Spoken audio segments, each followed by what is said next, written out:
Security, escort this gentleman out, please. Come on, Soda Pop, let's go. Item 40, please. Item 40, a second reading.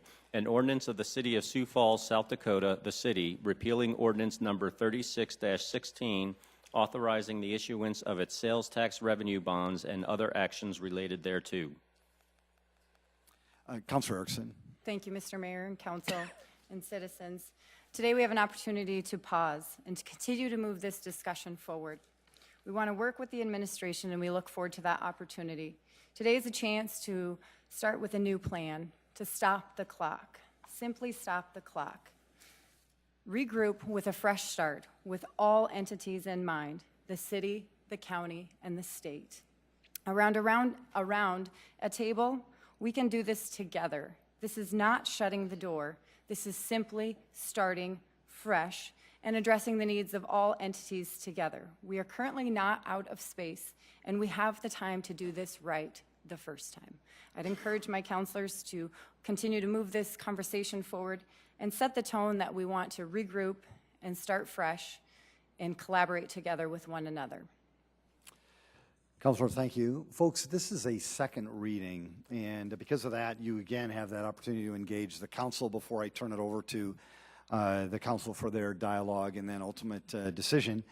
Is there anyone who wants to speak to this item, or I apologize, Sue. I suppose, yeah, we probably should let you speak before I go to the public input. Sorry, my apologies.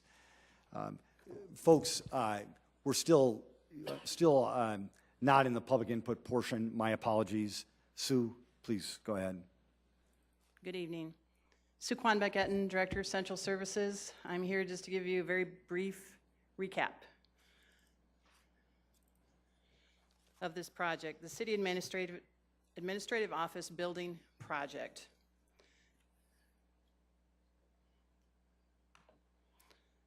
The problem we're trying to solve is this. We are out of space. We have teams that are split up, which is inefficient. We are leasing space, and we have no room for growth, and that is the problem we are trying to address.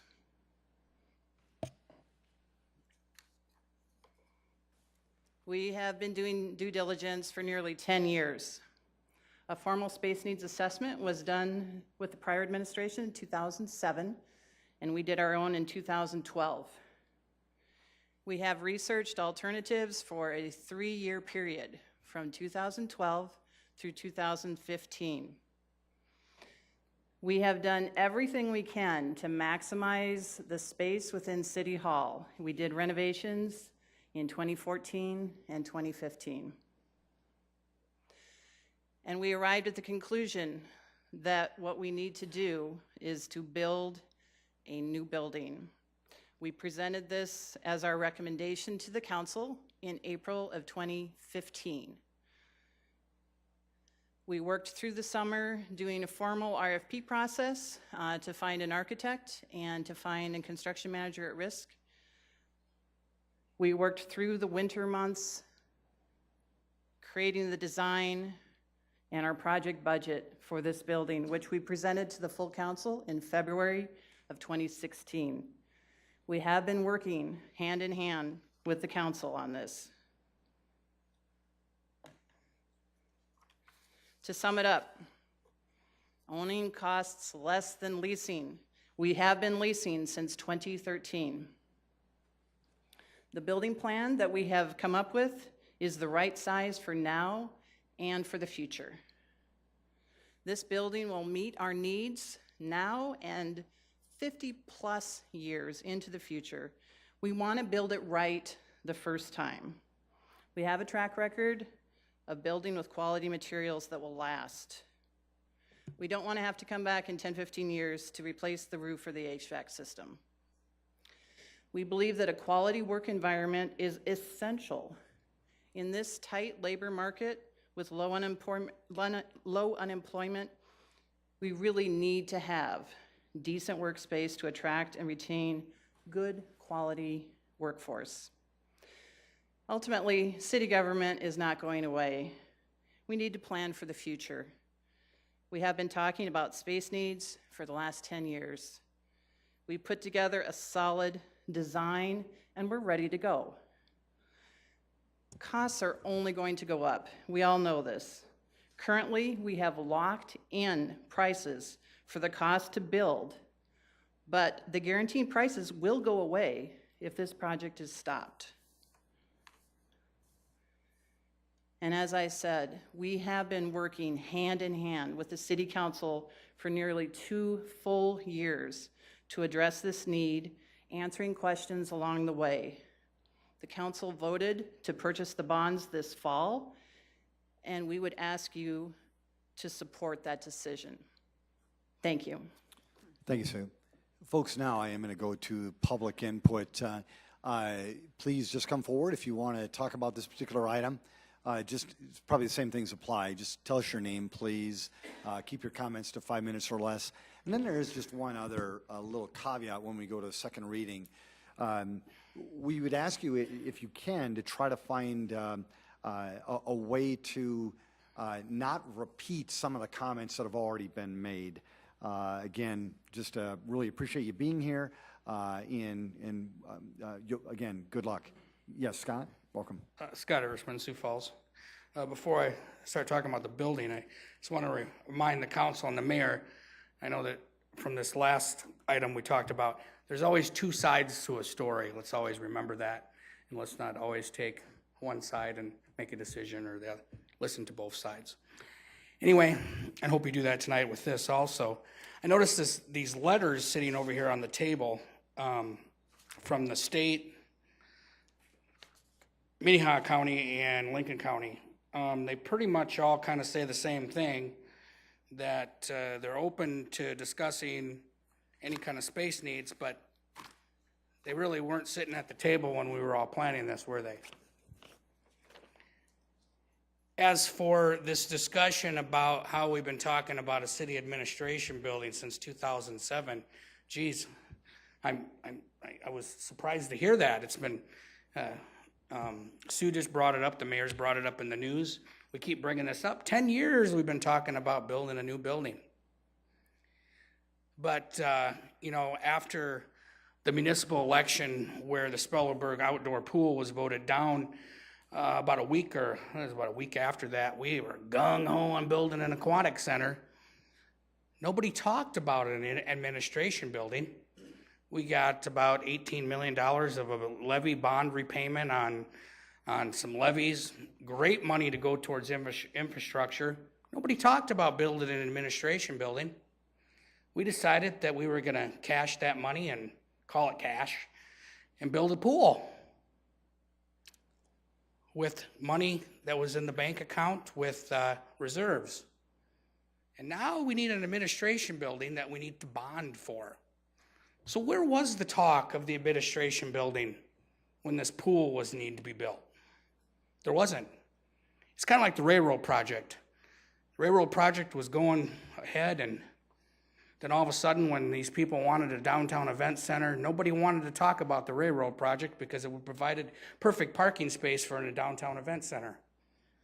Administration building's the same way. Kind of got shoved in a drawer until we got this pool built. And now all of a sudden, we've been talking about this for 10 years. But we didn't talk about it when we were building a pool. It's a waste of money, period. There's no other way to look at this. We don't need another building. There's so many empty city buildings right now that we could put office space in. It is a gigantic waste of money that is purposely being built, in my opinion, to make some contractors and some bond salesmen a little jingle in their pocket. I suggest you repeal this and look at using existing space in our city. Thank you. Folks, anybody else want to engage the council on this topic?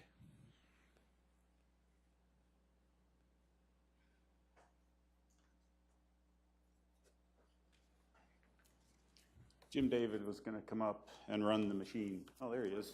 Okay, sorry.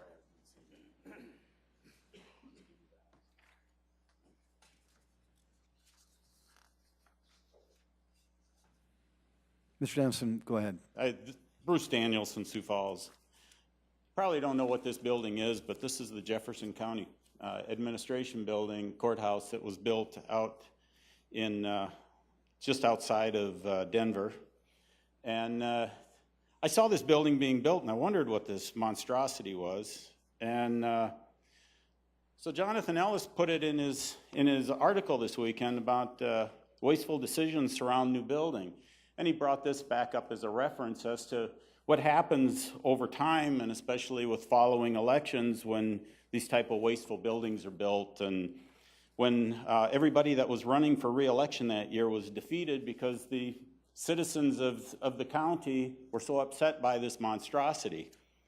So I just want to throw that in as a word of caution in the whole thing, because what he also said in the article was that the elected officials were just tone deaf to what the people were actually asking for.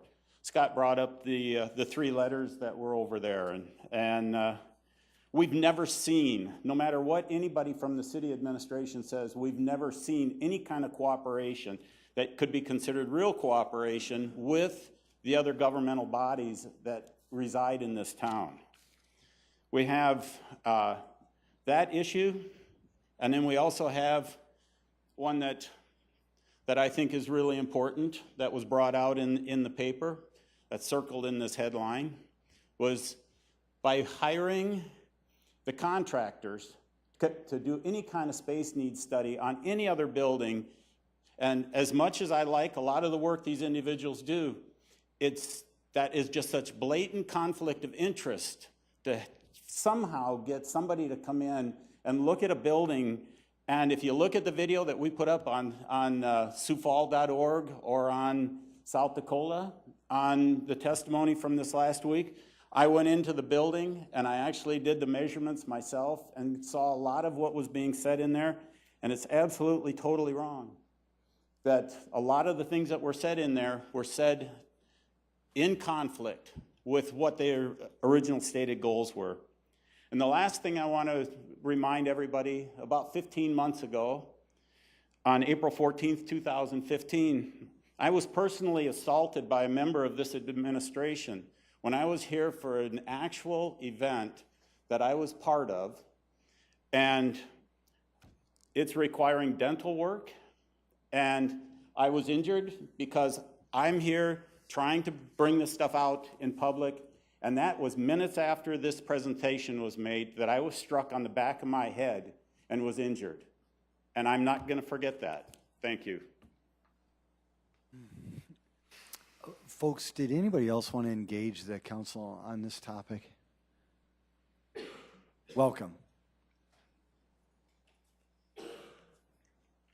Tim Stanga.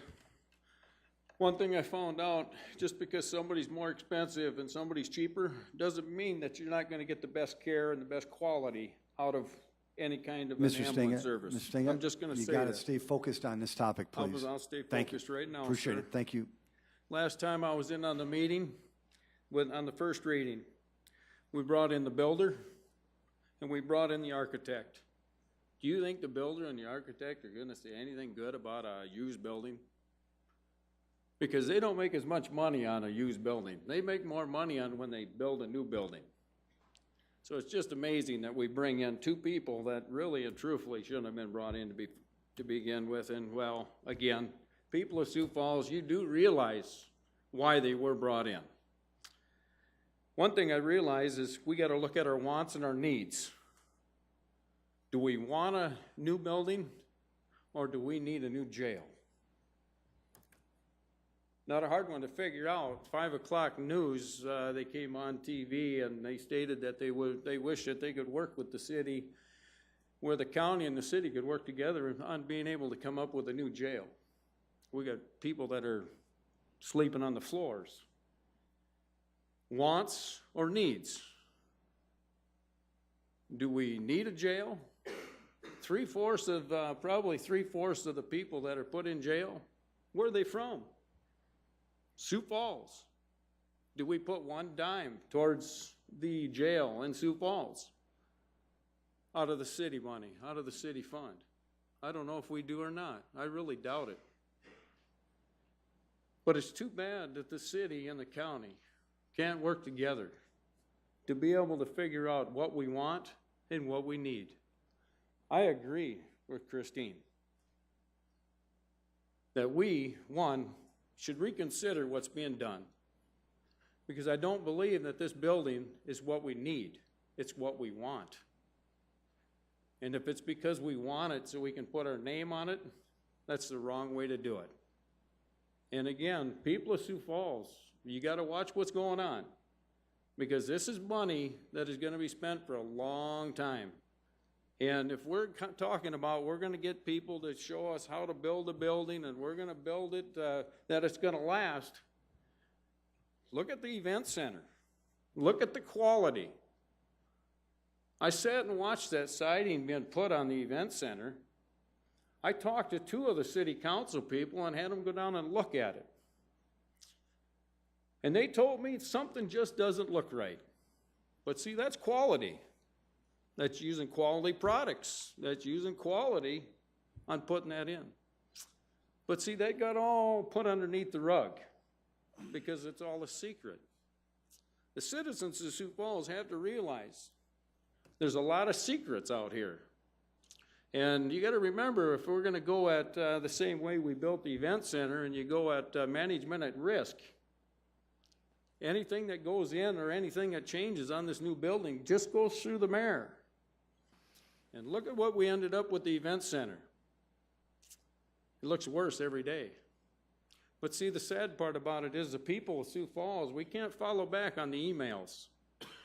We can't follow back on when this contractor came up to the city and stated that, wait a minute, this event center, this siding don't look right. But see, that was an election year. And if it didn't get done on the right time, nobody would get their kickbacks. I think the citizens of Sioux Falls should realize what kind of kickbacks we're really given. Councilor Staley, or So I guess Tim, the thing is I Tim, believe Tim, that it shouldn't be Tim, done. I've been asked by Council Chair Rolfing to discontinue your conversation. Councilor Rolfing, because the attacks were against me, I just let him go. But thank you. Yeah, thank you. Folks, my apologies. Is there anybody else who wanted to engage the council on this particular topic? Welcome.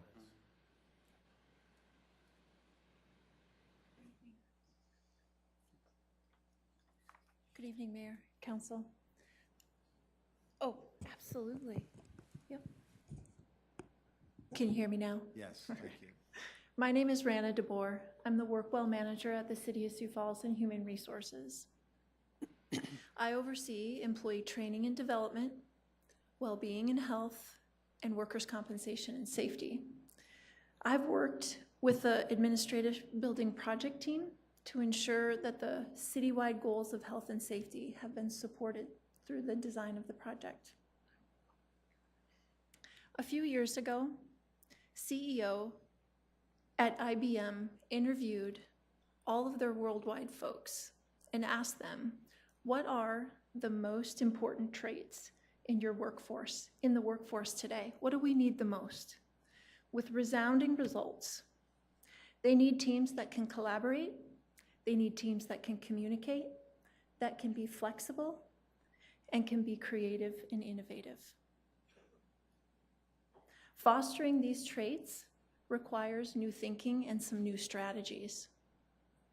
Organizations must create work environments and a culture that allows those traits to thrive. Steelcase is a major manufacturer of office furniture. They have done extensive research on this topic and just a few years ago produced an amazing report that shows us some of those essential components to make those 4 things thrive in our workplaces. Those traits really help us to produce good health and productivity and performance in our people. It is a busy, busy organization. We are a growing community and a growing organization. To make those things thrive, we want to focus on our work environment. We want to allow our employees to be and do the best that they can. And that has a lasting impact, a direct and lasting impact that goes farther than the walls of our city. It extends out into our great community. Several of those components that Steelcase talks about were included in the design of the proposed administrative building. For example, adequate natural light to keep our minds bright and connected to nature. Open, collaborative workplaces that allow teams to have the room to move, to connect, and to make good decisions. A design that encourages and promotes physical activity, things like on-site locker rooms and bike-to-work amenities. And remember, activity, physical activity, is that big driver and stimulator for cognitive thinking. That's a positive work environment.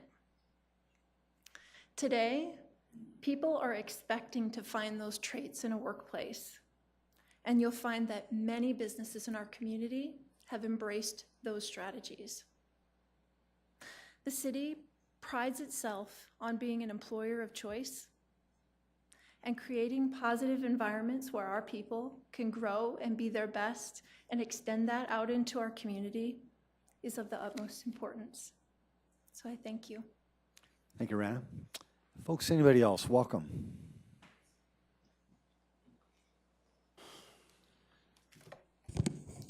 My name is Dennis Bresky. I'm with NAI Sioux Falls, and I'm here to help the 300 building ownership with a kind of a different angle on the 300 building. And first of all, I want to thank you all for your service. I don't work a lot with City Hall and the City Council, but in interacting with all of you a fair amount over the last few weeks, you do a lot of work, and appreciate it. And the city's a great city.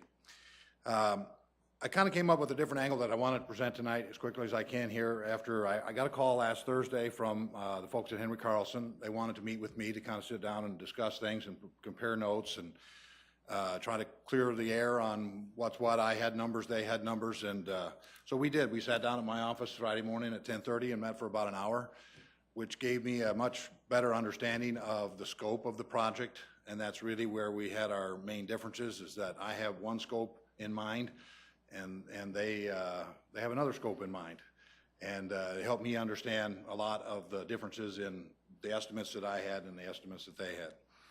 So after that conversation, I really thought about things and just really tried to focus on some of the comments I got from other councilors about what the city needs. The city needs office space, and I think about the 300 building. I think it's an awesome building for the city because of its location.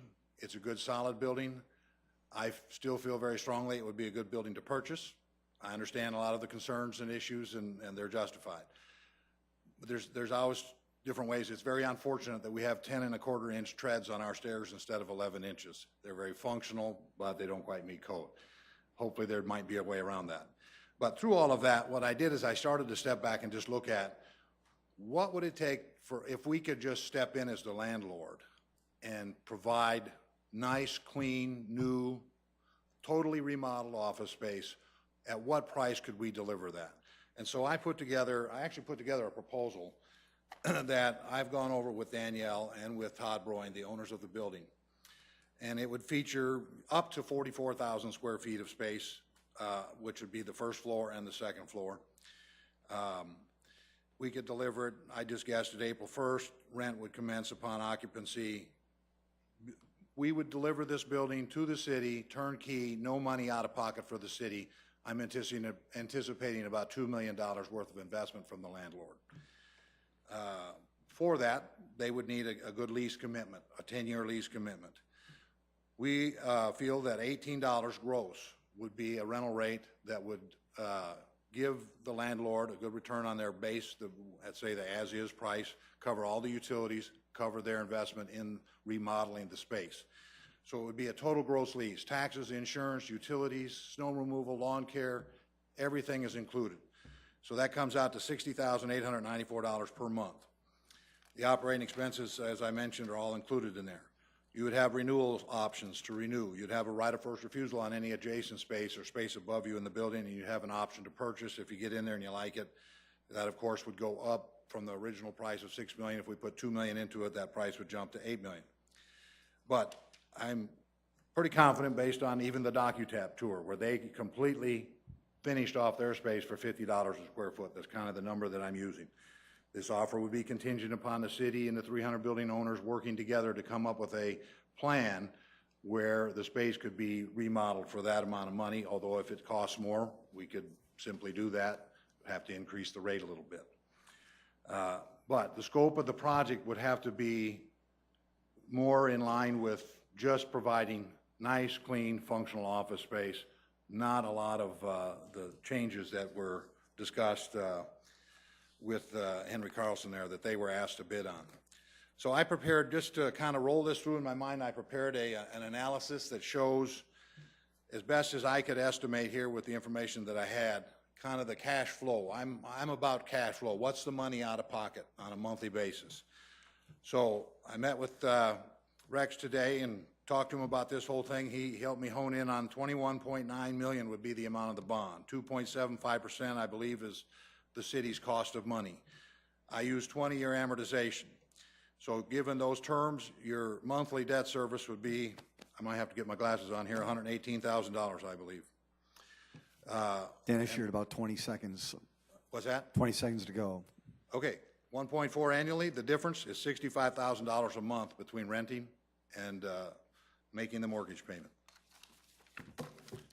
Just wanted to pass that along. Dennis, thank you very much.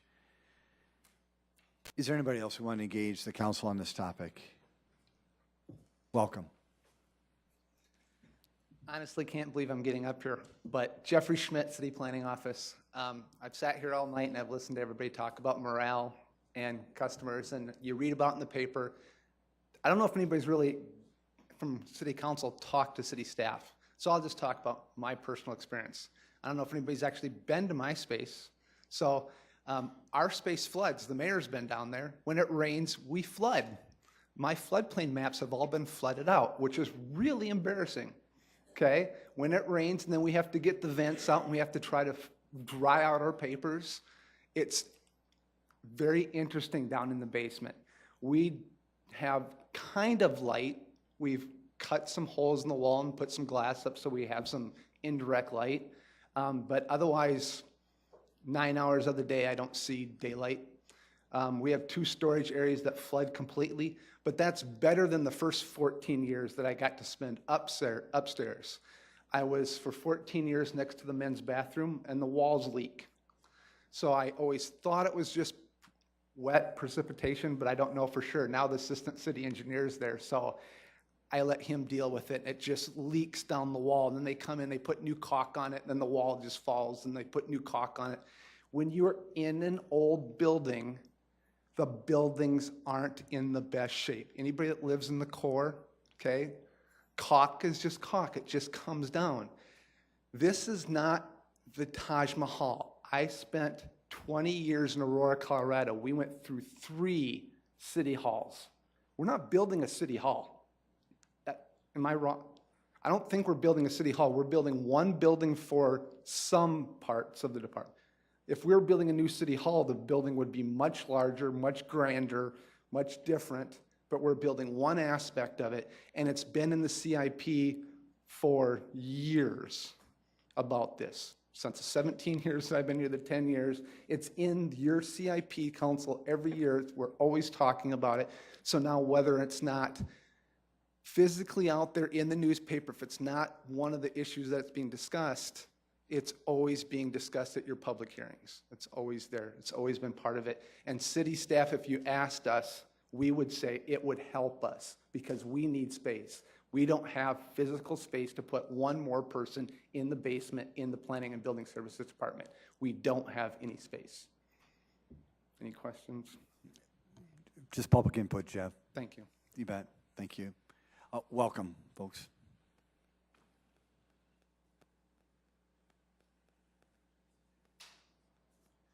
Hi, I'm Bob Winkles, 3070 West Donahue Drive.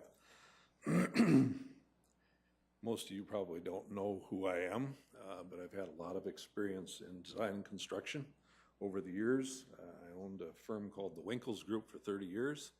And in the last 6 years, I've been the head of design and construction for Sanford Health. I'm here representing Bob Winkles. Nobody at Sanford Health knows I'm here. Nobody's talked to me about it. The mayor has not talked to me about it. None of the city council members have talked to me about it. Not talked to anybody at Coke Hazard or Henry Carlson about it. So here's what I think about it. You know, based on my experience in the past, I would tell you this. When Jack White was mayor, this was in the early 1990s, before the Washington Pavilion happened, that pavilion, the former high school, was thought of as a county-city joint building for space. And it didn't work out. And subsequently, the Washington Pavilion was built as an arts center. I was the owner's rep on that.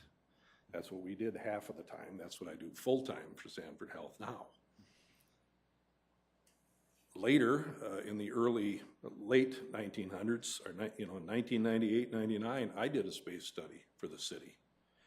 And Gary Hansen, we did some analysis of both City Hall, how we'd change it, how we'd build where the parking ramp is north of City Hall, how we'd possibly lease from Don Dunham the next building north and renovate that. And none of those things made some economic sense. Those were business decisions and we backed off. We looked at this building since the Arts Center was moving to the pavilion, and I was the architect that did the town hall here. So that was after that in the early 2000s. When Dave Munson was here, we also did a feasibility study on City Hall, on renovation, all the MEP systems.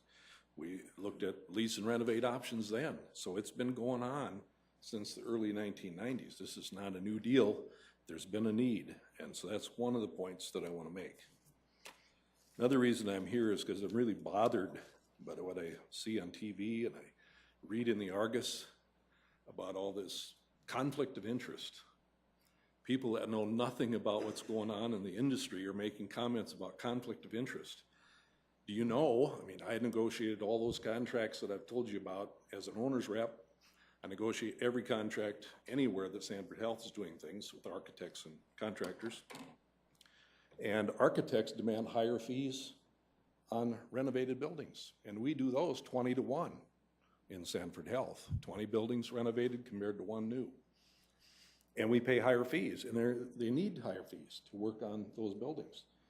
Those people are in the business to make money. If they're gonna have a conflict of interest, they steer it toward where they're making money. This business of suggesting that their conflict of interest is trying to steer you in a new building is reverse of what reality is. General contractors, we force them into competition when we know all the evidence, and we can do that in new buildings. There's hardly ever change order. When we got an existing building, you're always uncovering problems, and we have to have contingencies for that. They make more money on renovated buildings. Do you think that this group, of which I know both of the firms, Coke Hazard and Henry Carlson, very experienced, very professional, high integrity, and do you think they're trying to steer you into a new building? You got blindfolds on and earmuffs. It's absolutely contrary to what reality is in the business. The last item is just on time. You know, you've already spent about $1 million more than a year ago because construction escalation has been going in the last year between 4 and 5. It's currently between 5 and 6. So if you spend another year on it, 5% of 20 million, you're gonna spend another $1 million. That's my taxpayers' money. So I think you need to make some prudent decisions and you make them in a hurry. And I'm not pushing you to new or renovated, I'm just pushing back against all the false information that has been thrown out there between the Argus and the news media and the TV. It's absolutely false. And you need to make some decisions and hopefully in our interest as taxpayers, make them in a hurry, one way or the other on what you're gonna do. Thank you. Thank you, Bob. Welcome.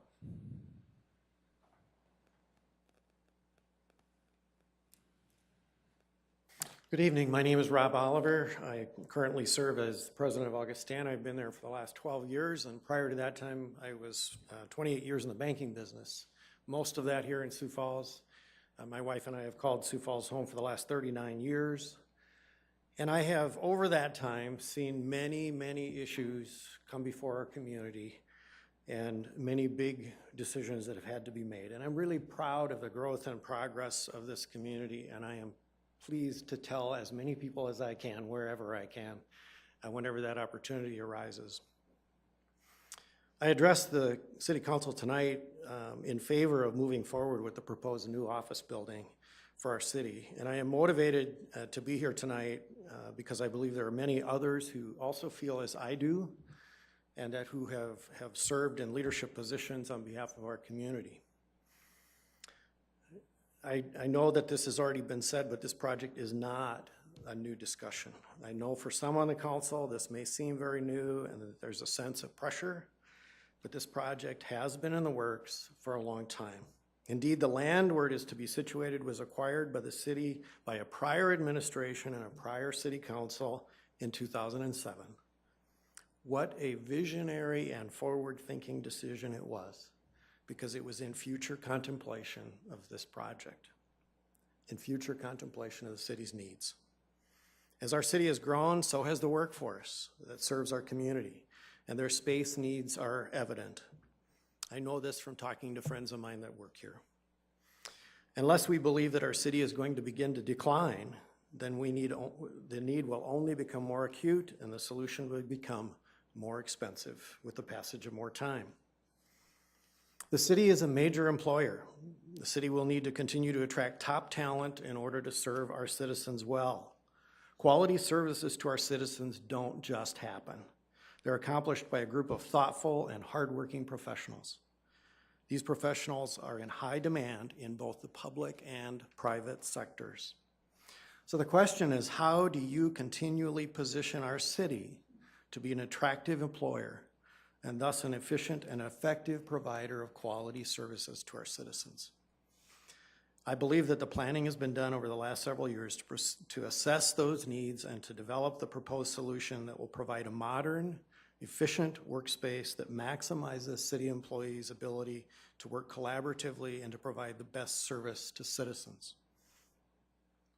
When I was a banker, I learned a lot about buildings. I financed a lot of them, mostly for our customers. And I watched them build, and I learned from them. I learned from many of them who were contractors in the business, and by many of the designers who designed them. I also learned by the buildings that I authorized to be built for the bank. At Augustana, I've continued to learn with the projects that I have undertaken while there. What I've learned is that small footprints with many stories are considerably less efficient than one that has a larger footprint and fewer stories. That is a simple and basic element because circulation, HVAC systems, and staff spread between different floors, between more floors, equals less efficiency. That was clearly evident in the design that we did for banking facilities, and that's why there's a very large building out there with the Wells Fargo name on it by the airport that's one story. Great big footprint, allows for a whole lot of collaboration, a whole lot of flexibility in that process. So a new building that is not encumbered by existing design limitations will make use of the latest thinking and workspace efficiencies, energy efficiency, and technology, thereby ensuring a good long-term return on investment. I do believe that the other options have been vetted properly by organizations with long track records of quality projects in our community with reputations that precede them, and further vetted by a third party who examined their work. You have the opportunity to accept the recommendation of these professionals who have thoroughly studied these options. I don't believe one ever regrets the decision to build a truly quality solution that meets the demonstrated need over a long period of time, one that will last for many years to come, and one that we can all be proud of. I know that because at Augustana, I build buildings for the long haul. I don't build anything short-term. They're going to last 50 years, some of them a lot longer. The building I work in is 100 years old. As my dad used to say, do it once, do it right, you won't regret it. President Aller, thank you, sir. Folks, is there anybody else who wants to engage the council before I turn it over to them? Welcome.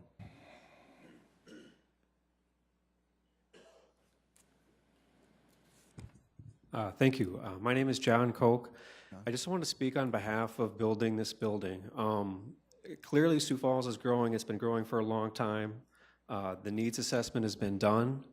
When looking at the option of remodeling a space, I just don't think that that has, a proper vision for what the future of this city is. I mean, this is one of the finest cities in one of the greatest nations that we've seen on this planet. And if we need a new administration building to step back in time and remodel a building, which, no offense to the owners, isn't that great of a space, seems to me to lack courage and conviction and optimism about the future of this city. So I would encourage you to go ahead with the plan as it is. Thank you. Thank you, John. Folks, last call. Welcome, sir.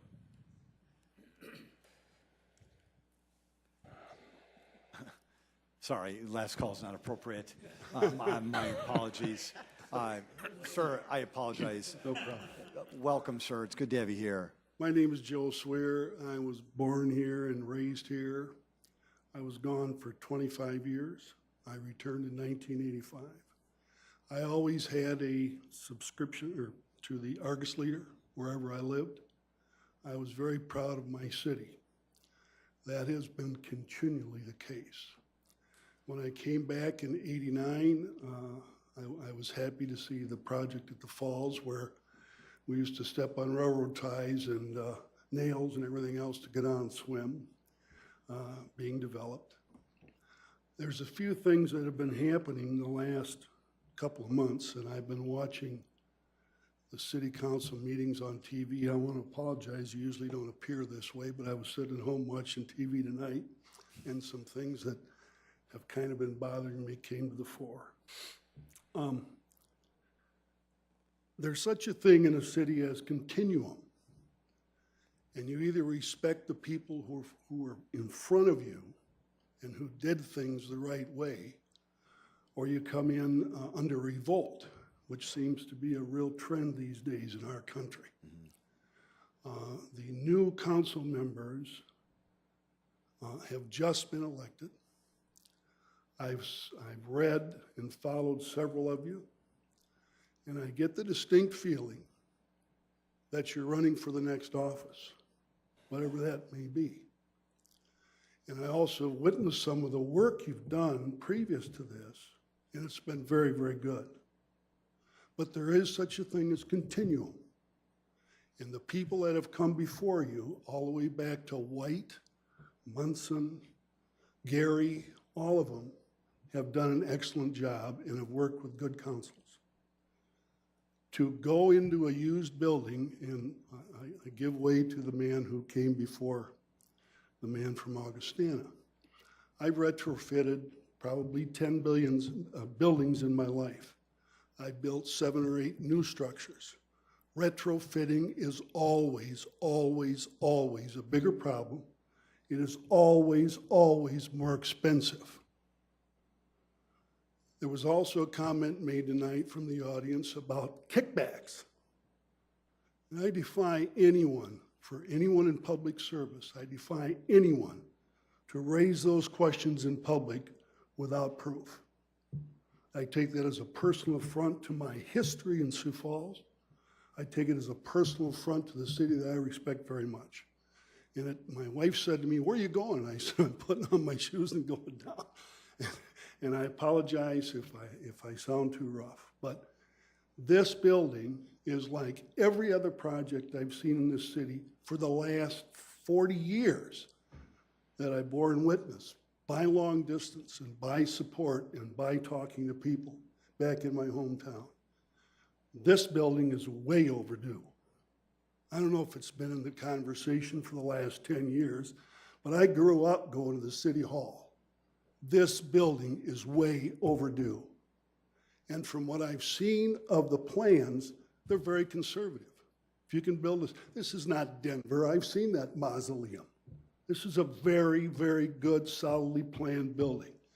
And the contractors that you engaged in the conflict of interest, who better to look at retrofitting a competitive building than the people who have looked at the plans of a new building?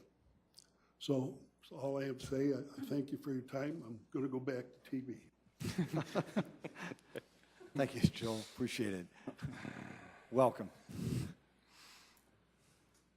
Hello, I'm Danielle Merrill, the owner of the 300 building. I'm a math person, and I want to just go back to the simple math, if we could. 40,000 square feet of finished space for $22 million. That is $550 per square foot. I am an investor in the city of Sioux Falls. I work with building and developing properties. I do not like to spend over $100 per square foot building brand new facilities. It is ridiculous, and I would love for you to go try to get a loan from Wells Fargo or any lender for $550 per square foot. That just seems outlandish. The 300 building is a well-built building. It is older, it's 45 years old.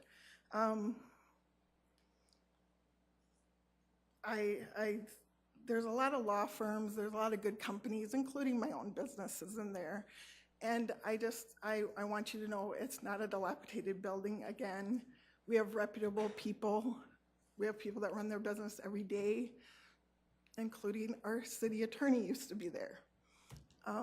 And I want you to know that I'm fine with you not picking the 300 building, that's irrelevant.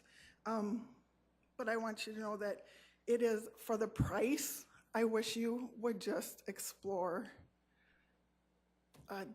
It just seems very expensive for any type of building for only 40,000 square feet. So please consider that. Thank you. Danielle, thank you. Council? Move to approve NYSERT. Second, Urban. There's been a motion to approve this item and has been seconded. Discussion. Yes, Councilor Erickson. Thank you, Mr. Mayor. Thank you for everyone that spoke today. I think that it's clearly an issue that a lot of people care about. I know I've taken numerous calls and emails. I want to preface by saying this is not 300 building or a new building. This is simply to stop the clock, to continue to have those conversations. The plan isn't just to say, nope, sorry, and move on. The plan is to stop the clock, regroup, come back together with the city, the county, and the state in mind as equals to address our space needs issues throughout all entities and how we can continue to have remarkable service for our citizens that we currently already have. If you look at our citizen surveys doesn't say, please increase your service. It says, fix my roads, please keep me safe. That's what it's saying. Now, when we talk about regrouping and coming back around the table, I want to share a letter that I received, and all of you have received on your desk, as well as some for the public. The letter I have in front of me is to the mayor. It says, Dear Mayor Huther, members of the City Council, this is from the State Bureau of Administration. I understand that the City of Sioux Falls is currently evaluating options for the future of expansion of government office space. Recently, city councilors have inquired as to whether the state of South Dakota would be open to discussing opportunities to collaborate with other units of government on space. The Bureau of Administration manages space needs for the executive branch of the state government through our Office of Space Management. Although the state is not actively seeking more space in Sioux Falls, we're always open to discussing opportunities to improve our space utilization. I'm not familiar with the city's current or projected space needs. However, if the city determines that it would like to explore collaboration with the state and other governmental entities, Space Manager Kevin Fridley and I would be happy to meet the appropriate city officials to discuss these options. Sincerely, Jeff T. Holden, Commissioner, Bureau of Administration. This is what it's about, friends. This is what it's about, coming together, getting all parties together. This is what it's about. It's not about us saying, hey, we're going to build this because we know that this is what we need. And hey, do you want to come along? The train has left the station for many of these. And so it's time to start over in a collaborative effort. We can do this right. We can do this together as equals. I would ask you to please stop the clock. Thank you. Councilor Selber. Thank you, Mr. Mayor. You're welcome. Yeah, there's a similar letter, of course, that you all see from Lincoln County as well, from the chairperson, Michael Poppin, saying in so many words they would like to work with us and become a part of the conversation as well. You know, as far as the issue goes, for me, I'm not sure that the 300 building is the answer, just as I'm not sure that the new administration building is or isn't the answer. It may very well be. But I think what is clear is there are still options and questions that need to be looked into. And a few of us want more time than the deadline that we inherited to look into these questions. Again, we want to continue the conversation, just take this deadline down. And yes, a delay may cost money. It will if we take it down. There's that option. But on the flip side, there's a possibility we find an option that meets our needs, these space needs, and we save millions. So I think there's a solution. We're not, again, cutting it off, saying no, and that's the end of it. We're trying to keep talking it out. I believe there is a solution, and I think we'll find it in due time, and I hope soon. Thank you, sir. You're welcome. Councilor Mbach. You know, thank you, Mr. Mayor, and thanks to everyone. I really appreciate it when we get new voices and new faces here and people that have different experiences that can inform our decisions. And I've had lots of conversations, as many of my colleagues have had. I absolutely disagree with the team when we talk about the idea of collaboration. The two counties and the city working together is really a much larger issue than whether we build this building or not. We need to think bigger than this one building. You know, our city charter lays out a plan for part-time council that is intended to truly represent our community. And look at all of us. We cover the gamut from small business owners to teachers and retired executives. We're a great cross-section of this community. But of this group, I think I'm the only person who currently spends 40+ hours a week in a traditional large office setting. I've spent more than 8 years in what I affectionately call a cube farm. Rows and rows of cubicles full of my coworkers. Our offices were recently moved from a closed-in dark space to a new building, which fortunately the walls weren't leaking, Jeff, to an open floor plan and with direct access to large windows. In the old space, there was dark paint on the walls. The tall, dark cubes blocked natural light, and the windows were reserved for people far enough up the food chain to deserve an office along the outside walls. That office style was something of a soul-sucking experience, I gotta tell you. It's the kind of experience that new young employees avoid. This new administrative building is a government office building. It is a cube farm, yes, but it is planned with 3 key facts in mind. 1, we have city employees in too many different locations. Our citizens deserve better service in a one-stop shop. Number 2, this region is experiencing less than 3% unemployment at this point, 2.1% according to Tracy this afternoon. And number 3, there's fierce competition for every single job applicant. As much as a better work environment is great for our current city staff, I'm really not as concerned about these folks that are working for us now. I am much more concerned about those people who are coming after them, or that we hope that they're going to come after them. I've heard council members and citizens alike say that we need to contract out less of our work and assign more things like special engineering projects to our new city staff, to our own city staff. And I think that's a great idea, but where do you think those super specialized staff members are going to spend their work days, 40, 45, 50 hours a week? Think about it. What you're telling me is you want to hire top-notch young employees right out of high-cost graduate school. But then you're going to tell them, welcome to the team. Your office is in a closet next to an 80-year-old garage. And the people you're assigned to collaborate with are at desks upstairs or down the street or wherever. We kind of lost track of that. But they're not conveniently located in the cube right next to you. I know it's difficult to say you voted for a project that required more debt for the city. I know that's hard. I'm not saying this is some sort of easy win that we're just going to pluck out of the air. But what I am saying is that we are the city's current elected leaders. If we don't do this, who will? You know, and if we don't do it now, when will we do it? And how many more millions are we going to lose doing this? As much as I've heard against this building plan, and I've heard relatively little, honestly, I've heard equal amounts of feedback about moving the city forward and keeping up with the demands of this challenging new economy. This is the right thing to do to provide an even higher level of city services, and you know it's the right thing for city employees now and long into the future. I encourage you to vote no on this continued delay of this important project. Thank you. Councilor Staley.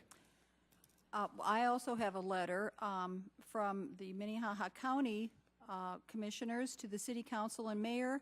The Minnehaha County Commission would welcome the opportunity to meet with you, Lincoln County Commissioners, and the state of South Dakota to address our space needs. We believe that working together, we can solve our space needs and save tax dollars. From City Heiberger, their chair. I support this ordinance, and I will tell you that I have heard from a lot of people in our community, and in fact, I got a phone call last night from Gary Hansen calling me about his opinion on this building. I feel that we need some breathing space so we can make the best decision possible for the taxpayers while working for the quality workforce efficiency in city government. And it's kind of coming down, as we hear this, to the future employees. We have heard that this new building is going to house initially 90 to 100 employees. And what I would like to say is I would like to step back, and I think we should do an employee efficiency study. Let's make sure that we're making the best use out of every employee in every department before we move forward. It comes down to a debate about growing government. And I think our citizens want to see efficiency. They also want to see good working environments for everyone. None of us want to see you living in a dungeon or working in a dungeon. But I think there are options out there. But right now, the issue for me is that we're in a time constraint. We've got an October 1st deadline. And I didn't like coming into office with that hanging over around my head, around my neck. And I think we have a right to break out of that so that we can look with ease at all the options available. So that is why I am supporting this ordinance. Thank you. Councilor Neisert. Let's be clear. We have time to do this right. Our space needs are not urgent. We are not bursting at the seams. We are not out of space. We need to stop the clock, start over, and bring our partners to the table. A cautious approach is prudent while we are in a period of uncertainty. Our sales tax growth is slowing and is below projections. We have an archive building commitment we may need to fulfill soon. The indoor pool is coming online, and we don't know what its operating costs are going to be. A repeal is not a permanent decision. It just stops the clock. It allows us to continue the conversation. It allows us time to work with our partners. It gives us the fresh start that we need. There is a better way forward. Let's start over with all of our partners, both counties in the state, from the very beginning, all parties at the table, working on our space needs together, with the goal to save taxpayer dollars, improve service to citizens, and be a model to the rest of the state. Let's work together to find a plan that unifies and has the support of the administration, the entire council, and the citizens. We have one chance to do this right. Let's think big. Our partners are ready. The citizens are ready. Tonight, let's say with one clear voice that we are too. Vote yes on repeal. Thank you. Councilor Kiley. Thank you. First of all, I would like to, and I know that this conversation really isn't about the 300 building, but I feel that compelled to just correct some information about the square footage of the administration building, which is not proposed. It has been passed by previous city council. But anyway, the basement or parking area, which is very functional because it also houses the mechanical equipment needed for the building, is 19,000 square feet. The first floor, which will be finished, is 20,000. The second floor, which will be finished, is another 20,000. And then we have a third floor that, yes, initially will be unfinished, but it'll allow for immediate space to grow into. That's an additional 20,000. So just right there, there's 79,000 square feet of building that we are constructing, with a future fourth floor with an additional 20,000 square feet, which would be able to meet even further into the future the needs of this city. As a result of an opinion that had been sent to all of us council members, I drafted my own opinion, which I had sent back, and I would like to share that with the full council and with the members here in the audience as well as the people at home. But the city of Sioux Falls currently is debating the need for and timing of a new city administration building proposed to be built in downtown Sioux Falls. The city certainly needs the space now, and the need is going to increase as we continue to grow at the rapid rate of more than 3,000 additional citizens per year. Adding 45,000 to 50,000 citizens as we have in the past 15 years with no end of the growth in sight logically will require additional city staff members to meet the needs of a growing community. Technology alone cannot accommodate the fast growth our wonderful city is experiencing without the addition of personnel. Technology can add to efficiencies, but it cannot perform all tasks required in an effective city government. You still need people to use the technology, and my experience is most people prefer to work with humans, not automated systems or programs. Currently, the city has locked in prices for the cost to build the new city administration building. The prices have been locked in, but the guaranteed prices will be expired if this project is stopped now. Delay in building will simply pass the buck to future city councils, with the likelihood of the cost of building escalating in the millions, thus increasing the debt our city will be forced to carry. In addition to the inflation of construction costs, the city will continue to spend money on lease space. Currently, rent for the 100 South Dakota Avenue building costs taxpayers $120,000 per year, and rent costs are bound to increase as the need for space increases and the cost of leasing escalates along with the cost of everything else. When you lease, you build equity for a landlord, not for you. In this case, we are not building equity for the city, and certainly not the citizens of Sioux Falls. The new city administration building will cost $21.9 million to construct.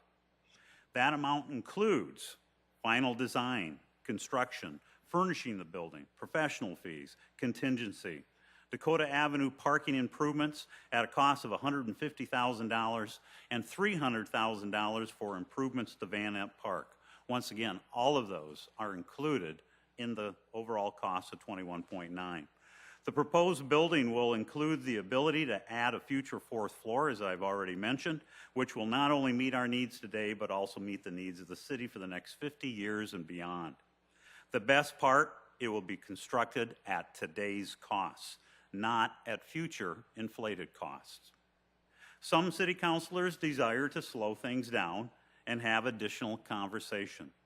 Let me assure you, those conversations have been taking place since 2007.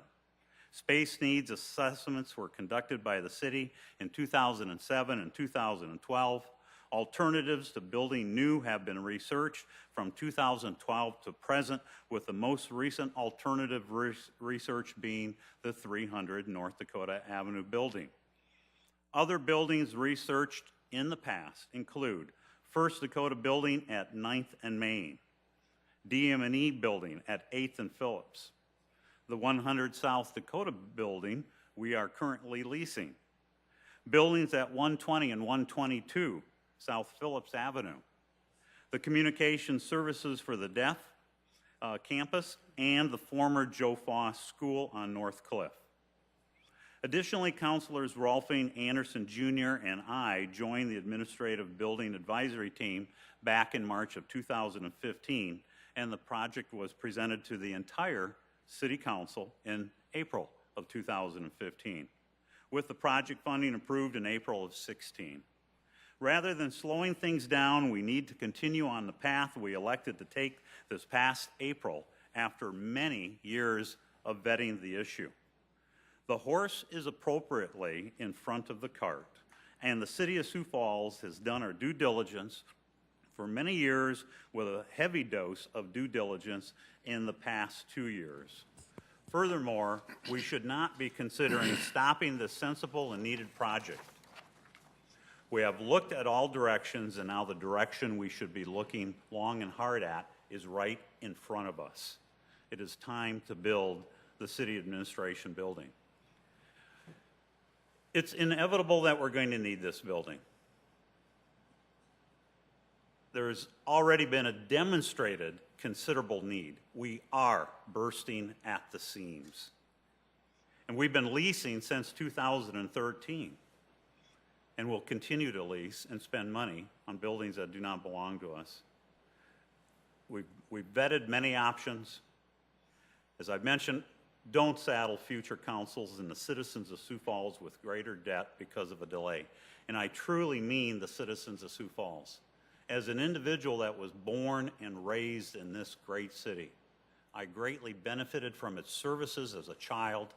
I benefited from its services as a young parent raising 3 children in this city. And I realized that all those services, yes, they were delivered by people in the field, but the decisions were made by individuals in an administration building. In an administration building that was built back in the 1930s, and we haven't built a new administration building since that time. So there is no need to pause. We've done our due diligence, and I urge my colleagues to vote no, as I remind you to move forward with the administration building. It requires a no vote this evening, and I urge my colleagues to vote no on this item. Thank you, Mayor. Council Chair Rolfing. Thank you, Mr. Mayor. Boy, we've heard a lot tonight, haven't we? A lot from people who think we're spending too much money or going to. Some from people who think we need to, that we're putting up a Taj Mahal, which it isn't. I think when you get right down to it, if you look at it, the need is evident. We've had the studies, we've had everything there going. The employees need a place to work. If you don't think they do, talk to Mr. Schmidt about where he works. You wouldn't put up with that if you were an employee.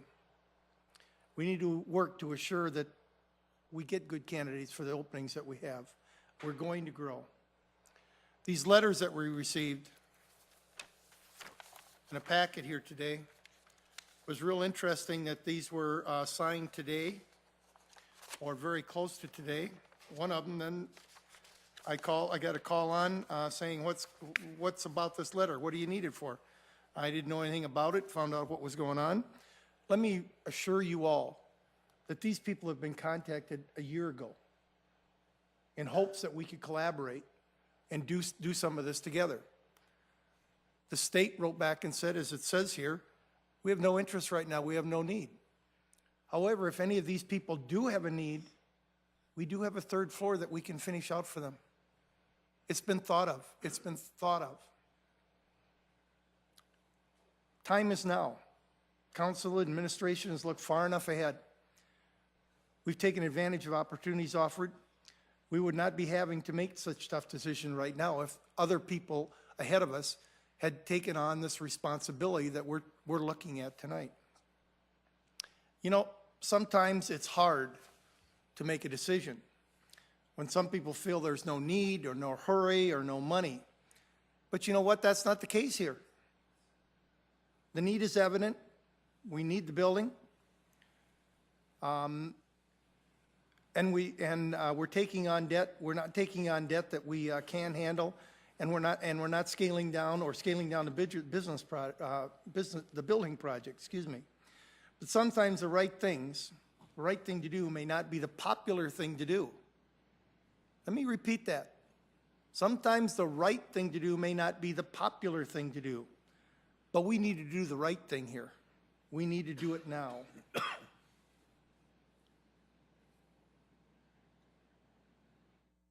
I'm not going to go through all this because it's all been said, but I will say that my fellow counselors, it's time to step up, make the correct decision for our fine city, and vote to move this project forward so that our city can continue to prosper and we can provide the needed services our constituents want and what they deserve. Thank you. Any further comments? David, can I ask you to please explain to the council what a yes vote means and what a no vote means? Yes vote on this proposed ordinance would repeal the existing ordinance which authorized the sale of sales tax revenue bonds to fund the design and construction of the new city administration building. A no vote would leave the existing ordinance authorizing the bond sale in place and the project could proceed. A roll call vote, please. Councilmember Starr, Yes.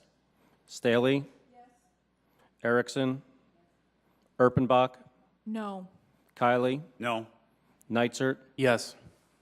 Rolfing, No. Selberg. Yes. That is passed 5-3. Y'all come back now. Cheers. What kind of morons run this outfit?